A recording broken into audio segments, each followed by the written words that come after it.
গাইছ আজি বহুত মানুহে শান্তি পাব কাৰণ মই কান্দিছোঁ যে আৰু আজিৰ পৰা মই ভিডিঅ' এৰি নিদিওঁ কাৰণ আপোনালোকে মোক যিমানখিনি কৈ আছে মই ভাবোঁ যে কমেণ্টখিনি কৰিছে কমেণ্টখিনিক লৈ কিন্তু বাৰু ঠিকেই আছে কিন্তু বাস্তৱতে যে মোক মানুহে ইমান বেয়াকৈ কৈ আছে কিয় বা নাজানো এই কেইদিন ধৰি আৰু বেছি হৈছে সেইকাৰণে ভাবিছোঁ যে মই আজিৰ পৰা আৰু মই ভিডিঅ' নিদিওঁ আৰু মই জানো যে মই দেখাত বেয়া দেখি মই বুঢ়া হৈছোঁ মোৰ বয়স হৈছে মইতো নিজে হোৱা নাই নহয় এনেকুৱা মোৰোতো এনেকৈ ধুনীয়া হ'ব মন যায় কিন্তু ভগৱানে মোক ইমানখিনি ধুনীয়া বনা নাই আপোনালোকৰ নিচিনা মোক কিয় ইমানখিনি কৰি আছে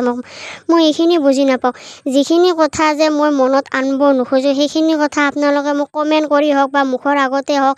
যেনেকৈ নহওক আপোনালোকে কৈ চাবই তাৰমানে এইটো নাভাবে যে তাইৰ নিচিনা ছোৱালী জীৱনত কি কৰি খাব যি হওক এনেকৈ নহওক বা যেনেকৈ নহওক তাই ভিডিঅ' বনাই কেনে তাই নিজে ব্যস্ত হৈ আছে সেইখিনি মানুহে কোৱা বাদ দি কেনে মই দেখাত বেয়া দেখি মই বুঢ়া হৈছোঁ মই কি কৰিছোঁ কি কৰা নাই মোক মানুহে বাস্তৱত আহি এনেকৈ যে কয় মই সপোনতো ভবা নাছিলোঁ দেই এনেকৈ মানুহে মোক বেয়া পোৱা হৈছে আগতে বাৰু মোক বহুত মানুহে ছাপোৰ্ট কৰিছিল কিন্তু এতিয়া মোক কিছুমানে এনেকুৱা হৈছে যে মোৰ কথা শুনিলে মোক দেখিলে ৰাস্তা দি যদি মোক দেখেও ৰাস্তা দি যাই থাকালে যদি মোক দেখা পায় তেতিয়াহ'লে পাৰিলে থু দি যাব এনেকুৱা হৈছে মই ইমানেই বেয়া হৈছোঁ নেকি সকলৰ মনত মই কি এনেকুৱা কাম কৰিছোঁ যে আপোনালোকে মোক ইমানখিনি বেয়া পাই আছে মই এইখিনি